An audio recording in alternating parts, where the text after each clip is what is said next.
Oke, selamat malam teman-teman semua.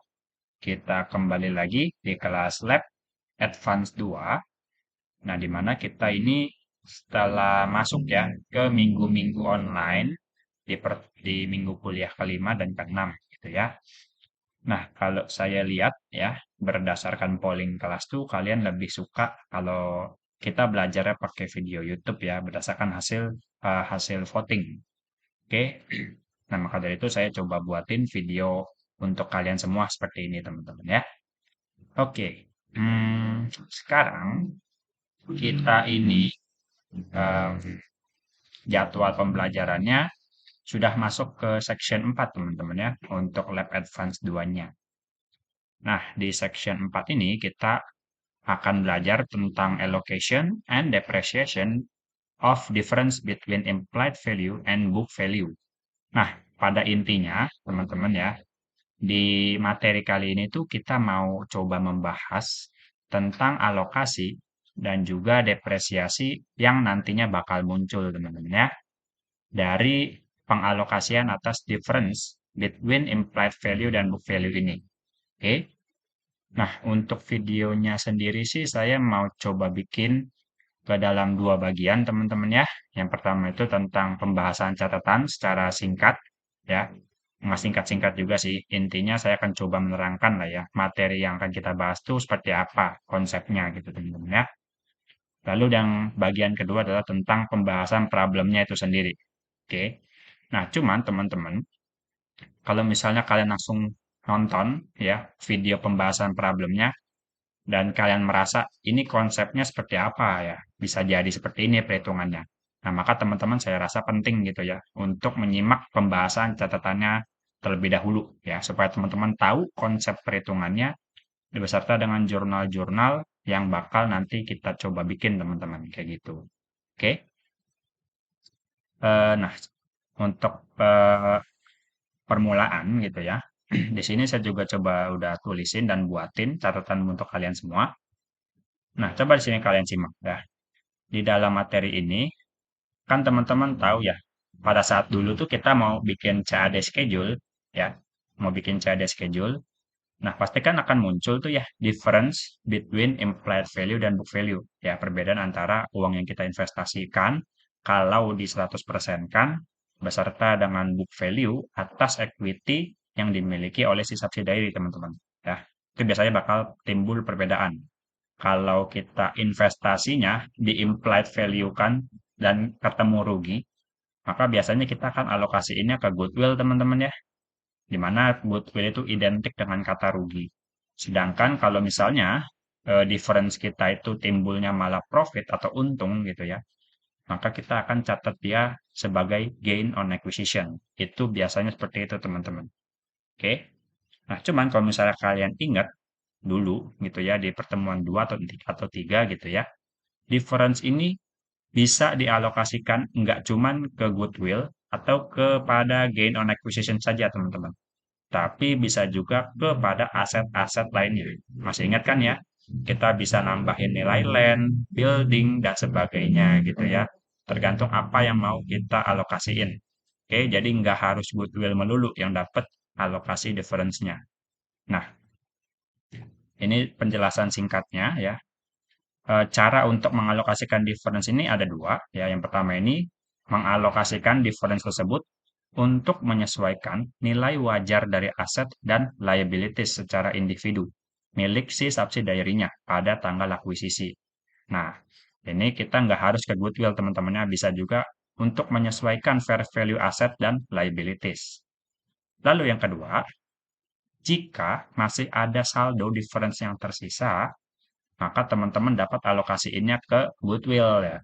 Ini kalau misalnya kondisinya itu implied value lebih besar daripada fair value secara keseluruhan. Oke, itu timbulnya rugi gitu ya. Ini rugi. Ataupun bisa dialokasikan kepada gain on acquisition. Ini kalau misalnya kondisinya implied value malah kurang dari fair value atau identiknya dengan kata untung, teman-teman. Oke, ini. Nah, lalu berikutnya saya udah kasih ilustrasi sederhana ya tentang misalnya ya. kondisi alokasi yang bakal kita lakuin. Secara sederhana aja, teman-teman. Nah, coba di sini lihat. Pada 1 Januari 2022, ada Parent Corp mengakuisisi saham Subsidiary Corp, ya, sesingkatnya P sama S, sebesar 70% seharga 490.000 US dollar gitu ya. Lalu diketahui bahwa nilai buku atas saham biasa milik S Corp itu adalah senilai 600.000 US dollar. Nah, jika ada selisih yang timbul, maka akan dialokasikan kepada beberapa item berikut, teman-teman ya, ke beberapa akun berikut. Ada land, building, equipment, inventory, hingga ke goodwill. Nah, cuman di sini teman-teman coba perhatiin ya. Di sini land dikatakan minus 30.000, sedangkan building plus 80.000. Nah, ini artinya apa? Pada saat teman-teman mau alokasiin si difference yang nanti bakal muncul, nah ini nilai asetnya kan kita bisa sesuaikan ya kepada nilai wajar si aset tersebut pada saat tanggal akuisisi. Nah, kalau misalnya nih land-nya dinilai sama si appraisal gitu ya. Ternyata nilai land-nya ini lebih kecil kalau dinilai ya. Misalnya nilai bukunya itu 100.000, tapi pas dinilai fair value-nya itu malah 70.000. Kan rugi ya. Bukannya rugi sih, lebih kecil, bakal lebih rendah 30.000 nilainya. Nah, maka di sini bisa jadi land-nya malah kita mengurangi 30.000 teman-teman. Oke. Cuman dari sisi building, ini bisa aja si appraisalnya ini menilai bahwa nilai buildingnya tuh bisa lebih tinggi lagi secara fair value. Makanya bisa ditingkatkan sebesar 80.000. Oke, saya harap teman-teman paham ya bahwa untuk penyesuaian ke nilai fair value-nya ini nggak selalu harus naik ke atas teman-teman. Bisa juga turun ke bawah. Makanya di sini ada minus dan juga ada yang positif. Kayak gitu. Nah, ini kan informasinya udah lumayan cukup lengkap ya buat kita coba bikin CAD schedule. Nah, coba kita buat ya CAD schedule kayak gimana. Seperti biasa teman-teman bikin dulu ya tabelnya seperti ini kurang lebih.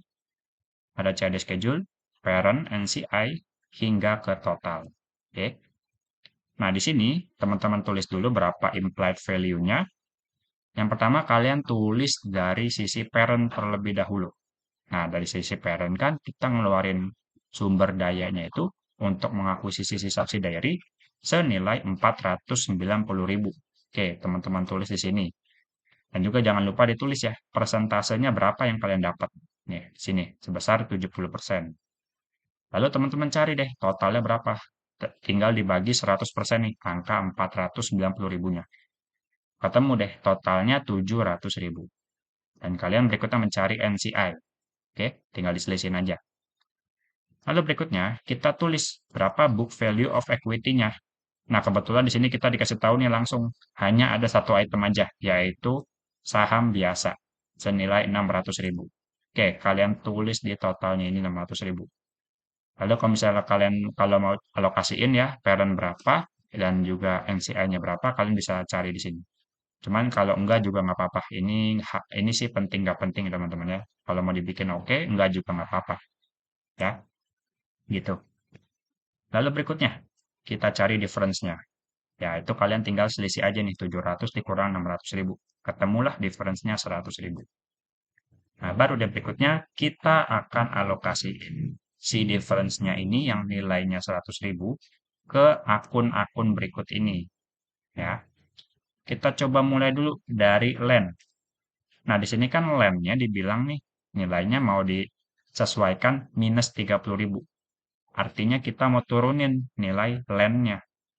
Nah, maka dari itu, nilai land-nya ini kalau kita mau turunin, kita harus menambah si nilai difference-nya, teman-teman. Dapat nggak logiknya? Jadi nilai si land ini kalau kita mau turunin, kita akan menambah saldo si difference-nya. Makanya di sini kita tulisnya malah positif, teman-teman. Nambah 30.000. Kayak gitu. Coba berikutnya yang kedua, building. Di sini kita mau naikin nilai buildingnya senilai 80.000. Oke, naikinnya sekarang gimana? Ya, yaitu adalah kita mau ngambil nilai saldo si difference-nya. Kalau gitu kita sekarang kurangin nilai difference-nya senilai 80.000. Nah, maka dari itu teman-teman kasih angka minus atau negatif di sini, minus 80.000. Dan seterusnya ya, si equipment, di sini dia bilang mau turunin 20.000. Oke. Dan juga inventory kita mau naikin nilai fair value-nya nih sebesar 40.000. Maka kalian harus ambil saldo dari difference-nya. Dengan cara kalian kasih negatif. Oke, gitu ya. Semoga kalian paham nih gimana cara dapetin angkanya bisa positif, bisa negatif. Gitu ya teman-teman.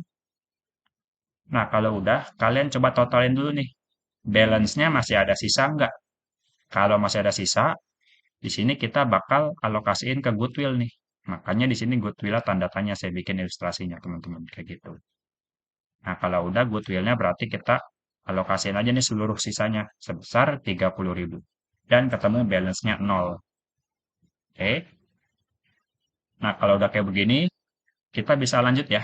Coba bikin elimination entries sebagaimana yang udah kita pelajari di kelas kemarin pada section 1, section 2, section 3, dan seterusnya gitu ya. Nah, untuk bikin elimination entries, coba kita mulai dulu nih dari mengeliminasi investment in S beserta dengan akun-akun equity accounts miliknya si subsidiary. Oke.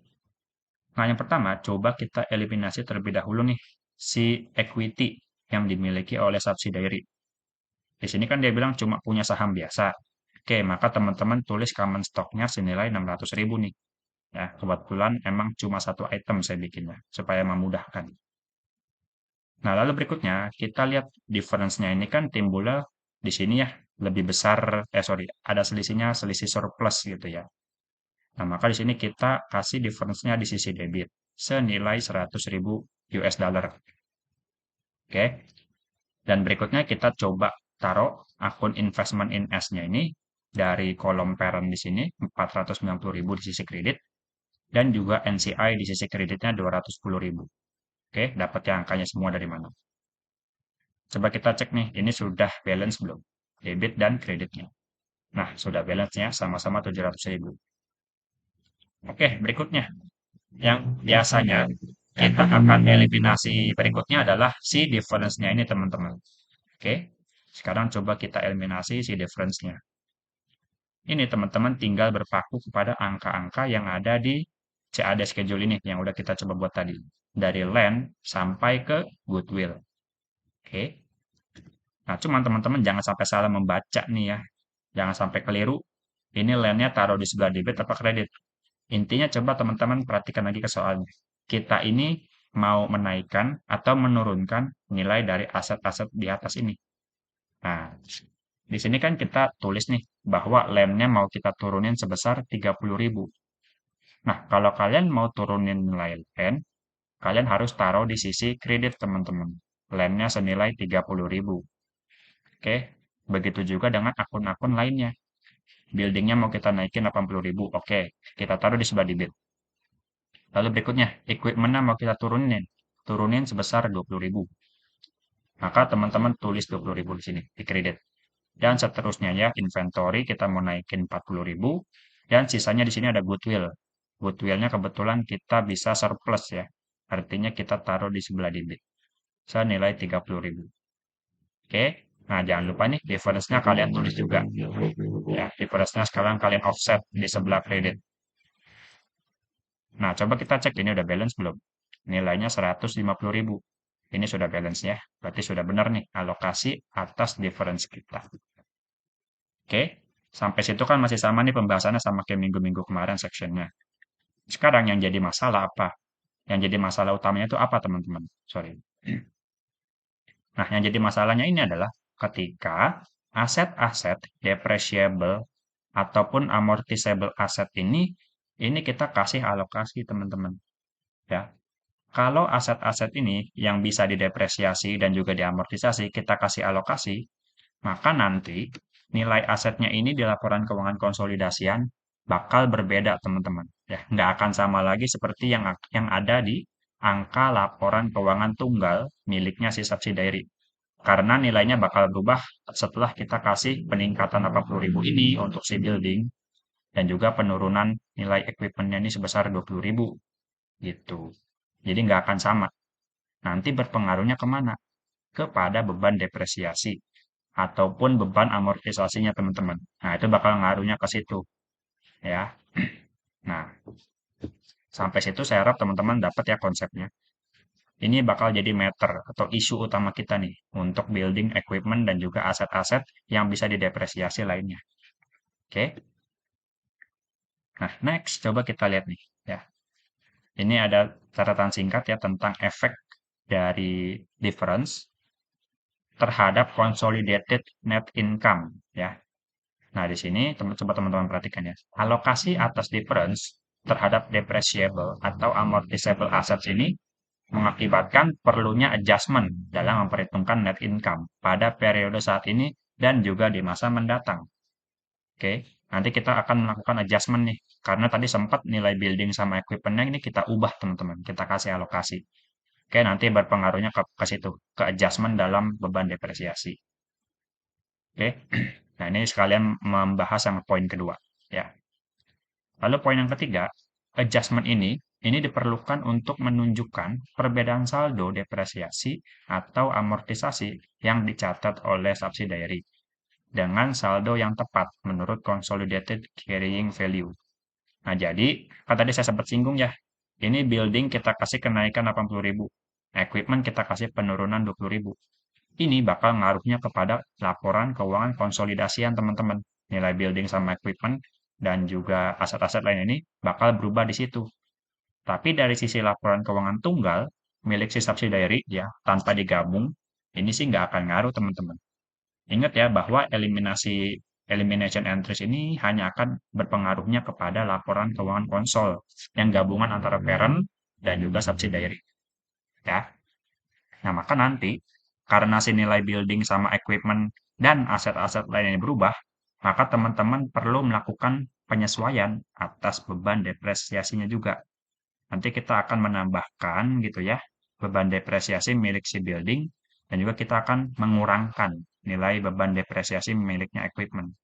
Karena toh kita sekarang sudah mengalokasikannya kepada nilai fair value sesuai dengan kondisinya masing-masing. Gitu ya. Kalau kita menambah nilai asetnya, maka kita perlu beban depresiasi yang lebih tinggi juga. Ya, dari sisi laporan keuangan konsolidasian. Gitu. Oke. Dan juga berlaku sebaliknya ya, teman-teman. Nah, kurang lebih seperti itu nih pembahasan untuk yang effect of difference-nya ini. Nah, lalu ada beberapa hal yang saya beri tanda penting atau important ya. Coba lihat yang poin pertama. Pada saat fair value aset ini lebih besar daripada book value aset, maka depresiasi atau amortisasi dari sudut pandang konsolidasian akan menjadi lebih besar, teman-teman. Nah, ini tadi sempat saya singgung ya. Kan tadi buildingnya kita kasih kenaikan 80.000. Maka sekarang beban amortisasinya atau depresiasinya harus kita naikkan lagi teman-teman. Harus kita tambah beban depresiasinya.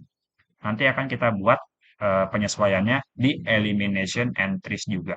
Ya, jadi kita mainnya ini lebih banyak kepada elimination entries. Ya, general entries udah kurang kita perhatikan teman-teman. Ya. Kita akan banyak bikin jurnalnya di elimination aja. Kayak gitu. Nah, perbedaan beban depresiasi ini akan terus terbawa ke periode-periode berikutnya selama aset tersebut masih digunakan. Karena apa? Elimination entries ini kan tidak pernah diposting ya teman-teman di laporan keuangan tunggal untuk si subsidiary maupun di parent. Ini nggak akan dibawa. Hanya akan terbawa kepada laporan keuangan konsolidasian saja. Gitu. Oke. Nanti teman-teman lihat deh ya. Ini ngaruhnya bakal kemana di pelaporan konsolidasian ke depannya dari sisi jurnal menjurnal. Oke. Lalu yang ketiga, adjustment atas depresiasi atau amortisasi ini diperoleh dengan cara membagi nilai alokasi difference dengan sisa umur manfaat aset pada saat akuisisi. Ya. Dan nanti teman-teman lihat deh cara perhitungannya kayak gimana. Ya, maksud dari poin ketiga ini. Memang kalau dijelaskan secara verbal atau kata-kata mungkin agak susah ditangkap gitu ya. Tapi nanti pas sudah ngelihat ke perhitungannya, maka teman-teman mungkin akan lebih paham maksudnya gimana. Oke. Lalu yang keempat, nilai adjustment yang terbawa ke periode atau tahun berikutnya ini tetaplah sama. Hanya saja tidak lagi diakui sebagai expense namun akan dialokasikan kepada parent dan juga non-controlling interest. Ya. Jadi apa? Maksudnya itu apa, teman-teman? Pada saat kita mengakui beban depresiasi untuk periode berjalan, ini masih boleh dikategorikan sebagai expense, teman-teman. Masih boleh untuk periode yang berjalan saja. Tapi untuk periode yang sebelum-sebelumnya yang udah terlewat gitu ya, dari masa akuisisi gitu ya. Misalnya kita mau bikin jurnal eliminasi tahun ketiga gitu ya. Maka jurnal eliminasi yang pernah kita bikin sebelumnya di tahun pertama dan tahun kedua, ini akan tetap kita catat, teman-teman. Akan tetap kita akumulasikan. Nah, tetapi nanti akun apa yang harus teman-teman gunakan, ini nggak boleh lagi menggunakan akun expense ya untuk tahun pertama dan tahun kedua di pencatatan tahun ketiga. Tapi untuk yang akun pertama dan kedua tersebut, tahun pertama dan tahun kedua, ini teman-teman akan menyesuaikan dengan metode apa.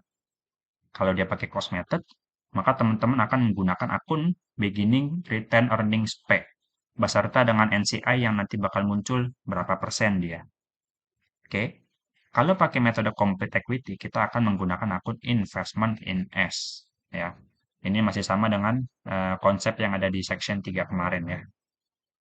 Oke. Lalu berikutnya, nilai penyesuaiannya ini akan terakumulasi sebanyak berapa periode yang sudah berlalu dari tanggal akuisisi. Ya. Karena teman-teman ingat ya, elimination ini tidak diposting. Maka kalau misalnya kalian lagi bikin jurnal eliminasi untuk tahun ketiga, maka beban depresiasinya ini ya, untuk adjustment beban depresiasinya harus dihitung sebesar 3 tahun yang udah terlewat tadi, gitu ya. Jadi nggak cuma setahun aja, tapi kita akan hitung sebanyak 3 tahun yang sudah berlalu semenjak tanggal akuisisi, kayak gitu. Oke.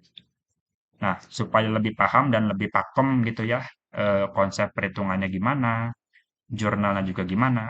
Nah, di catatan singkat ini juga udah saya kasih lanjutan untuk ilustrasi sederhana nih, ya. Bagaimana kita harus menyikapi atau memberlakukan gitu ya, alokasi-alokasi asetnya ini di jurnal eliminasinya ke depannya gimana teman-teman. Oke, coba kita lihat. Tadi kan kita dikasih informasi ya, bahwa alokasi difference-nya itu kita kasih ke land, building, equipment, sampai ke goodwill. Nah, itu juga ada yang kita naikkan nilainya seperti building dan inventory. Ini kita naikin. Dan juga ada juga nilai aset-aset yang kita turunin, seperti land dan juga equipment. Kalau misalnya dikasih negatif di sini, berarti kita akan turunin teman-teman nilai dari aset tersebut. Oke, nanti kita coba lihat pengaruhnya gimana ke jurnalnya. Nah, di sini juga saya udah kasihin informasi singkat aja yang sederhana. Ya, coba kita simak. Diketahui bahwa sisa umur manfaat sejak akuisisi di tanggal 1 Januari 2022 untuk building adalah 10 tahun. Oke, ini kita dikasih tahu sisa umur manfaatnya ya, sisanya teman-teman, sejak tanggal akuisisi adalah 10 tahun. Lalu berikutnya, inventory ini terjual 40% pada tahun 2022, serta sisanya sebanyak 60% ini akan terjual pada tahun depan, tahun 2023. Oke, lalu berikutnya, equipment ini memiliki umur manfaat 10 tahun sejak awal perolehan di tanggal 1 Januari 2017 tanpa nilai sisa. Nah, ini teman-teman jangan sampai terkecoh untuk equipment. Nanti kita harus cari tahu terlebih dahulu. Sisa umur manfaatnya ini tinggal berapa tahun lagi semenjak tanggal akuisisi. Jadi patokannya bukan tanggal perolehan si asetnya teman-teman, tapi tapi berapa sih sisa tahun yang masih bisa didepresiasi semenjak tanggal akuisisi. Nah, itu teman-teman nanti harus cari tahu lagi. Kita akan kurangkan lagi di tahun. Oke. Dan juga yang terakhir tentang goodwill. Ya, di mana pada akhir tahun 2023, ini dia dikasih tahu memiliki fair value senilai 25.000 US dollar. Oke. Nah, dari informasi-informasi ini kita sih udah bisa bikin ya teman-teman. Jurnal eliminasinya baik untuk tahun 2023, 2022, 2023, 2024, dan seterusnya. Ya, cuman di sini saya nggak bikinin yang panjang banget. Ya, cukup 3 tahun aja. Ini juga udah lumayan agak kompleks ya teman-teman konsepnya. Cuma kalau misalnya teman-teman ngerti gimana konsep dan cara ngerjainnya, pasti ini nggak akan terlalu sulit. Oke? Nah, coba kita simak. Kita coba bikin ya elimination entries untuk tahun yang 2022 dulu. Tahun pertama kita melakukan akuisisi kepada subsidiary. Oke. Yang pertama, teman-teman harus aware adalah eh, ini untuk goodwill. Goodwill-nya ini kita akan adjust di mana teman-teman? Kapan si goodwill ini akan memiliki perubahan nilai? Nah, yang pertama, goodwill ini kan dia kasih tahu akan memiliki perubahan nilainya di tahun 2023. Artinya, di tahun 2022 ini, teman-teman nggak perlu adjust akun goodwill tersebut, karena belum ada pengaruhnya, belum ada perubahan nilai. Oke? Nah, coba teman-teman mulai dari penyesuaian untuk akun building terlebih dahulu ya, di mana dikatakan building ini nilainya akan kita alokasikan naik ke atas senilai 80.000. Nah, tadi kan kita udah bikin jurnalnya di atas teman-teman ya, untuk pengakuan si buildingnya ini yang naik sebesar 80.000. Nah, sekarang teman-teman ini harus dari sisi konsolidasian ini harus membalikkan nilai yang tadi buildingnya udah kita naikin 80.000. Sekarang kita harus turunin lagi teman-teman secara bertahap. Itu konsepnya. Jadi dari seluruh aset-aset yang sempat kita adjust nilainya, baik yang dinaikin di sini maupun yang diturunin di sini, kita harus membalikan mereka ke keadaan semula lagi. Tetapi secara bertahap teman-teman, sesuai dengan sisa umur manfaatnya. Oke, itu untuk yang depreciable assets terlebih dahulu. Gimana kalau untuk inventory? Kalau yang untuk inventory, teman-teman harus cari tahu dulu ya. Untuk tahun yang 2020, itu inventory-nya udah terjual berapa. Lalu untuk tahun depan, inventory-nya udah terjual berapa, itu nanti akan ngaruh ke perhitungannya. Seperti itu. Jadi emang agak beda untuk inventory. Oke, sekarang coba kita mulai dari building terlebih dahulu. Nah, tadi kan building kita mau naikin 80.000. Nah, sekarang nilai building ini harus kita balikin ke keadaan semula. Artinya kita harus kurangin nilai buildingnya itu secara bertahap. Nah, untuk mengurangi nilai building ini, teman-teman harus cari tahu terlebih dahulu. Ya, ini buildingnya ini tersisa berapa tahun sejak tanggal akuisisi. Nah, coba teman-teman baca nih, bahwa sisa umur manfaat si buildingnya ini sejak tanggal akuisisi adalah 10 tahun. Nah, ini enaknya teman-teman, udah dikasih tahu informasi jadinya langsung, ya 10 tahun. Nah, maka dari itu, tadi kan sempat kita naikin nih nilai buildingnya di debit. Kalau teman-teman mau kurangin lagi nilai buildingnya, maka sekarang kita taruh buildingnya di sebelah kredit. Kita tinggal reverse saja dia, kita balik. Oke, buildingnya sekarang kita taruh di kredit. Dapat ya teman-teman konsepnya? Nah, kalau udah ditaruh di kredit, sekarang akun debitnya apa? Yaitu adalah depreciation expense. Oke. Nah, ini teman-teman tinggal taruh aja nih. Akun untuk yang depreciable asset, temannya itu adalah, atau pasangannya itu adalah si depreciation expense. Oke, jadi pasangannya teman-teman jangan sampai salah ya.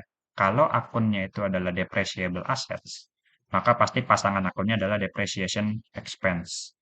Gitu. Nah, cara nyarinya adalah 80.000 tadi, kita bagi dengan 10 tahun, ketemu 8.000 US dollar. Ini untuk tahun 2022. Oke. Lalu berikutnya, untuk yang inventory. Nah, untuk yang inventory, teman-teman coba perhatikan. Tadi kan inventory-nya akan kita naikin nilainya sebesar 40.000. Nah, coba teman-teman simak. Di tahun 2022 ini, apakah ada inventory yang terjual? Nah, kalau misalnya ada, kita harus adjust nih teman-teman. Nilai dari inventory yang terjual itu terhadap penurunan nilai inventory yang harus kita adjust gitu ya. Karena sebelumnya sempat kita naikin nilainya sebesar 40.000. Oke, coba teman-teman simak nih di sini. Inventorinya terjual 40% pada tahun 2022 ini. Oke, maka dari itu teman-teman bisa bikin adjustment nih untuk penurunan nilai inventory yang sempat kita alokasiin sebelumnya. 40.000 US dollar ya kenaikannya. Oke, sekarang teman-teman harus turunin nilai inventory-nya ini sebesar 40%-nya aja. Karena dia bilang di tahun 2022 cuma terjual segitu. Nah, oke. Nah, maka dari itu Sekarang teman-teman taruh akun inventory-nya itu di sisi kredit. Ya, teman-teman taruh dulu di sisi kredit, dan teman-teman tulis pasangan akun dari inventory adalah cost of goods sold. Ya, nah ini teman-teman jangan sampai salah nih, pasangan akunnya itu siapa? Kalau inventory berarti cost of goods sold. Nah, untuk perhitungannya teman-teman tinggal kaliin aja nih, 40.000 ya, kenaikan nilainya tadi sebelumnya, kita kali sama 40% yang baru terjual di tahun 2022. Maka ketemu angkanya menjadi 16.000 US dollar, kayak gitu. Oke, yang building tadi udah, lalu inventory udah, maka berikutnya adalah kita akan menyesuaikan akun equipment, teman-teman. Nah, cuman untuk yang equipment, coba teman-teman perhatikan nih, keterangannya apa di sini. Equipment memiliki umur manfaat 10 tahun sejak tanggal awal perolehan di tanggal 1 Januari 2017 tanpa nilai sisa. Nah, ini teman-teman sebenarnya perlu mencari tahu terlebih dahulu berapa sisa umur manfaatnya sejak tanggal akuisisi. Itu adalah patokan utama kita. Ya, jadi jangan pakai tanggal awal perolehan si equipment-nya. Jangan. Kita harus cari tahu dulu berapa sisa umur manfaat sejak tanggal akuisisi. Oke, cara mencarinya seperti ini teman-teman ya. Berarti dari tanggal 1 Januari 2017, teman-teman tinggal tinggal cari aja sudah berapa tahun dia terlewat ya. Dari tanggal 1 Januari 2017 sampai ke akhir tahun 2021. Nah, berarti kalau teman-teman hitung, ini sudah melewati 5 tahun ya periodenya. Maka dari yang tadi, awal umur manfaatnya 10 tahun, sekarang sudah terpakai 5 tahun, maka tahun yang tersisa menjadi 5 tahun doang, teman-teman. Seperti itu. Dapat ya konsepnya gimana?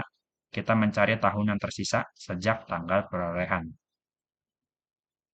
Nah, sekarang teman-teman perhatikan nih. Tadi kan kita sempat turunin nilai si equipment-nya sebesar 20.000. Nah, kalau kita tadi udah menurunkan nilai equipment-nya di sisi kredit, maka sekarang teman-teman harus tambahin lagi nilai equipment-nya di sebelah debit. Supaya nanti perlahan-lahan nilai equipment itu kembali kepada keadaan semula. Gitu ya. Nah, maka dari itu sekarang equipment-nya kita taruh di sebelah debit dan kreditnya adalah depreciation expense. Seperti itu. Angkanya tinggal dibagi aja deh. 20.000 di sini, teman-teman bagi dengan 5 tahun yang tersisa. Maka ketemu angkanya 4.000 US dollar. Seperti itu. Nah, ini adalah eliminasi untuk tahun 2022. Coba teman-teman simak nih, bagaimana sih elimination entries di tahun yang kedua. Ya, tahun akuisisi yang kedua, di tahun 2023. Oke, sekarang coba kita mulai dari building terlebih dahulu nih. Nah, untuk yang building, teman-teman masih ingat gak tadi? Di konsep teori di awal, yang di sini nih, titik poin terakhir, bahwa nilai penyesuaian atas alokasi difference ini akan terakumulasi sebanyak berapa periode yang sudah berlalu dari tanggal akuisisi. Nah, tadi kita kan akuisisi di awal tahun 2022, teman-teman. Yang mana artinya adalah kita baru melakukan penyesuaian untuk 1 tahun yang berjalan saja semenjak tanggal akuisisi. Nah, begitu kita menginjak kaki di tahun 2023, maka sekarang kepemilikan kita atas subsidiary sudah menjadi tahun kedua, teman-teman. Oke, sampai situ dapat ya konsepnya. Kita sekarang berada di tahun kedua akuisisi. Nah, berarti sekarang kita perlu melakukan adjustment untuk 2 tahun yang berjalan, teman-teman. Kenapa 2 tahun yang berjalan? Karena ingat bahwa elimination entries ini nggak pernah kita posting ke dalam laporan keuangan tunggal milik subsidiary. Nggak pernah, teman-teman. Kita hanya akan memposting dia kepada laporan keuangan konsolidasian. Nah, maka dari itu sebenarnya adjustment-adjustment di elimination entries ini yang kita buat, ini kita harus terus hitung secara akumulatif, teman-teman ya. Kalau kita menginjak kaki tahun kedua, maka saldonya kita harus sesuaikan menjadi 2 tahun. Kalau kita menginjakkan kaki di tahun ketiga kepemilikan perusahaan tersebut, maka kita harus menyesuaikan sebanyak 3 tahun yang terpakai, teman-teman, saldonya seperti itu. Oke, yang pertama coba kita mulai dari building. Nah, yang pertama teman-teman harus mengakui ya penyesuaian untuk beban depresiasi di tahun 2023 terlebih dahulu. Nah, maka dari itu teman-teman harus menyesuaikan untuk angka 1 tahun saja. Nah, ini perhitungannya bakal sama teman-teman, seperti di tahun kemarin. Nggak bakal ada beda. Nah, maka teman-teman bisa eh, copy aja angkanya dari tahun sebelumnya, gitu. Untuk depreciation expense senilai 1 tahun, yaitu adalah 8.000 US dollar.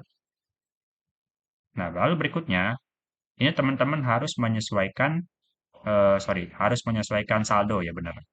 Harus menyesuaikan saldo atas beban depresiasi yang sebelumnya sudah lewat 1 tahun, teman-teman.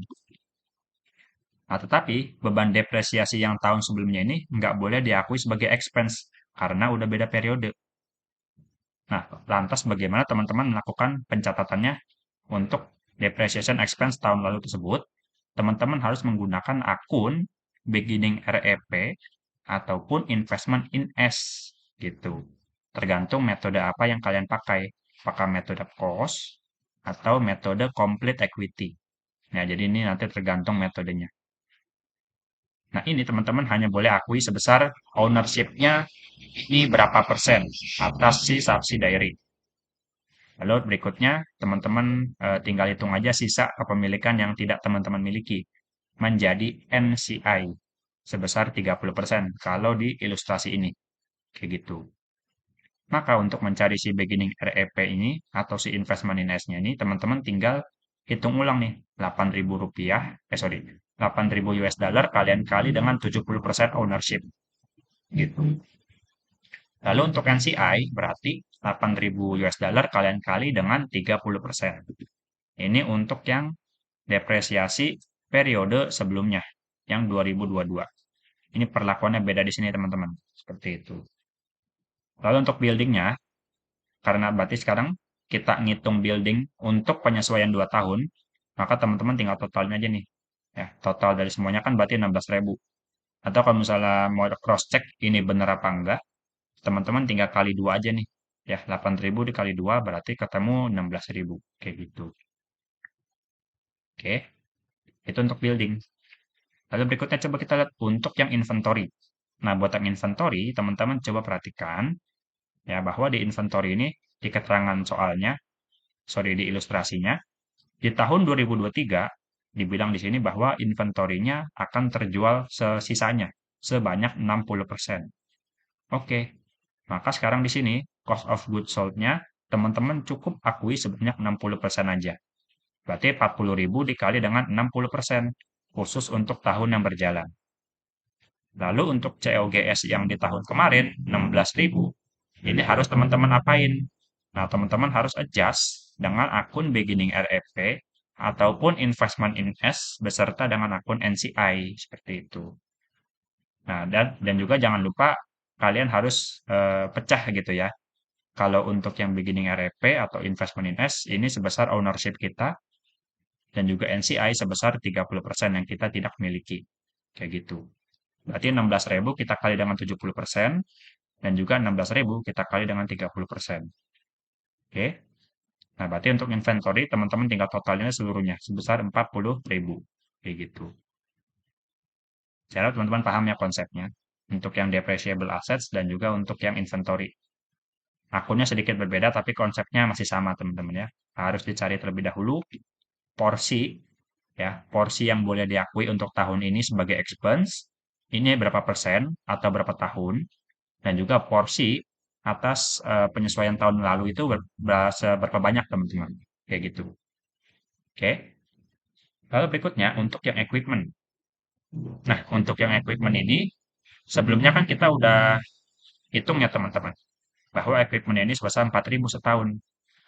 Maka sekarang teman-teman bisa salin aja equipment ini di sisi debit, tetapi angkanya menjadi 2 tahun. Berarti 4.000 dikali 2 tahun menjadi 8.000. Lalu berikutnya teman-teman tinggal akui lagi depreciation expense khusus di tahun 2023 sebesar 4.000 dan juga beginning REP atau investment in S sebesar 70% dari 4.000 dan juga NCI ya atas depresiasi sorry atas depresiasi tahun kemarin yang sebesar 4.000 kalian kali dengan 30%. Seperti itu. Maka ketemu deh angkanya sebesar 1.200. Dan yang terakhir untuk goodwill. Nah, untuk goodwill kan tadi kita baru dikasih tahu ya, bahwa penyesuaian angka goodwill ini dilakukan di tahun 2023, di mana fair value-nya ini sebesar 25.000. Nah, ini coba teman-teman simak. Fair value-nya kan sebesar 25.000. Nah, sekarang pertanyaannya berapa book value yang pernah kita catat? Nah, coba teman-teman simak di sini. Book value dari goodwill-nya adalah 30.000 US dollar. Nah, maka teman-teman bisa coba bandingkan, ya, apakah terjadi impairment atau enggak untuk goodwill. Nah, kan fair value tadi 25.000, sedangkan book value-nya 30.000. Nah, berarti dari sisi harga wajar, nilai goodwill kita tuh harus diturunin, teman-teman. Ya, karena nilai yang tercatat di buku di subsidiary ini masih ketinggian. Maka dari itu terjadi impairment, di mana impairment ini sebesar Rp5.000, sorry, 5.000 US dollar. Ya, teman-teman tinggal selisihkan aja, 30.000 dikurang dengan 25.000. Terjadi impairment. Nah, tapi kalau misalnya terjadi keadaan sebaliknya gitu ya, fair value-nya tuh lebih besar daripada book value, ya misalnya fair value-nya ini 40.000, tapi book value-nya 30.000, maka teman-teman nggak perlu melakukan impairment. Masih ingat belum ya, kalau misalnya teman-teman itu, saya pernah jelaskan di minggu ke-1 atau minggu kedua, bahwa untuk yang impairment test of goodwill, ini ada kata kuncinya teman-teman. Kalau nilai fair value-nya itu turun ke bawah, teman-teman harus segera akui impairment. Ya. Tetapi, kalau misalnya nilai fair value itu naik ke atas, maka teman-teman diamin aja. Jangan dilakukan impairment. Nah, karena itu nggak ada masalah. Yang jadi masalah adalah kalau nilai fair value atas goodwill kita tuh malah turun. Nah, itu baru teman-teman harus akui secepatnya untuk impairment ini. Oke? Nah, untuk goodwill ini, maka teman-teman harus catat penurunan 5.000-nya ini kepada akun loss on impairment sebesar 5.000. Kayak gitu. Oke.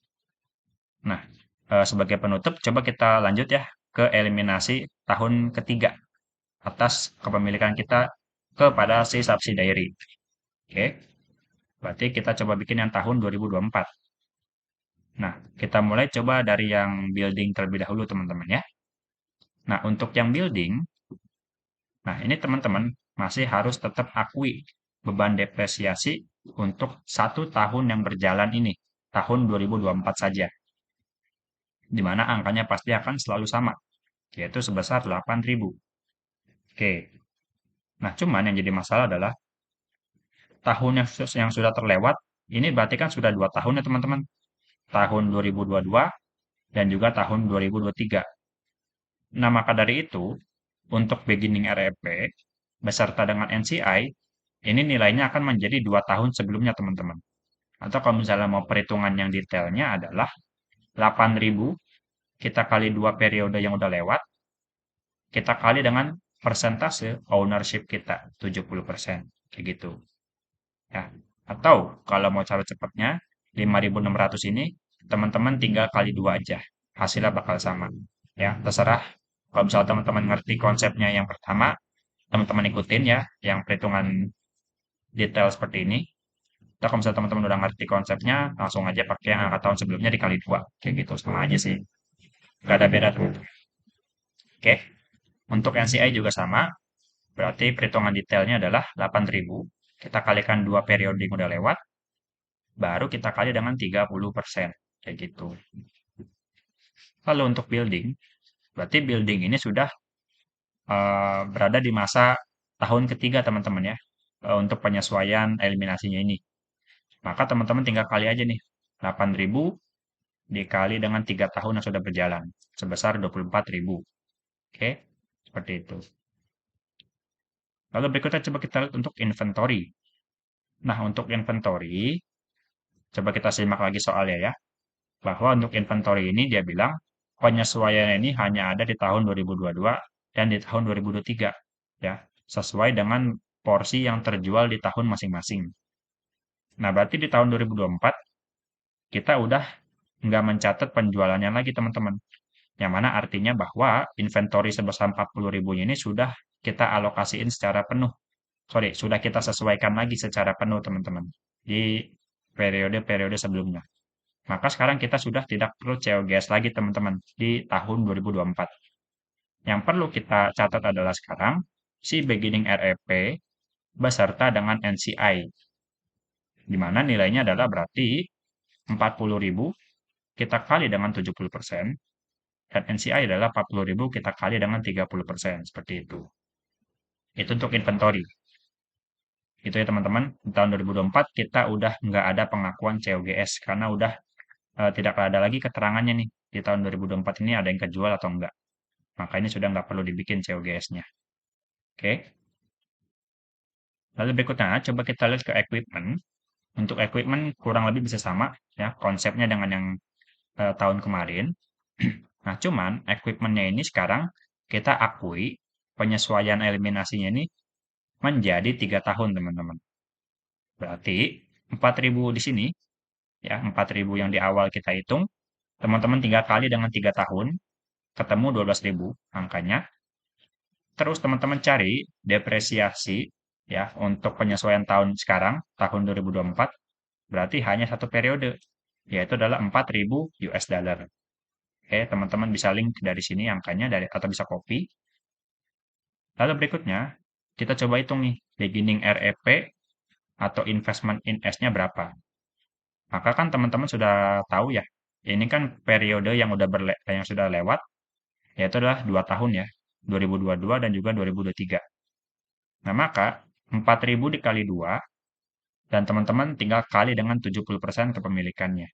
Seperti itu untuk perhitungan detailnya. Lalu untuk NCI juga sama. Berarti 4.000 dikali 2, ya, 2 tahun yang terlewat, dikali dengan 30%. Maka ketemu 2.400 nih angka NCI-nya. Seperti itu. Dan yang terakhir untuk goodwill nih. Nah, untuk goodwill, teman-teman coba perhatikan ke soalnya. Di sini kan kita nggak dikasih tahu ya angka penyesuaian goodwill untuk tahun 2024. Maka kita anggap aja fair value-nya masih sama kayak tahun kemarin. Nah, dalam artian kata, kita di sini sekarang tidak perlu mengakui loss on impairment lagi. Ya, ini nggak perlu teman-teman. Tetapi sekarang kita harus mengakui loss on impairment ini menjadi beginning REP atau investment in S dan juga NCI. Ya. Nah, sekarang teman-teman tinggal kali aja nih, berarti 5.000 yang udah kita bikin penyesuaian di tahun kemarin, kita kali dengan 70%. Ketemu angkanya 3.500. Dan untuk NCI, berarti 5.000 US dollar, teman-teman kali dengan 30%. Ketemulah angkanya 1.500. Untuk goodwill masih sama, ya. Seperti itu. Baik, untuk video catatan seperti ini teman-teman ya. Semoga teman-teman paham dengan konsepnya untuk section 4 kali ini. Untuk pembahasan problem akan saya lakukan di video terpisah teman-teman ya. Oke.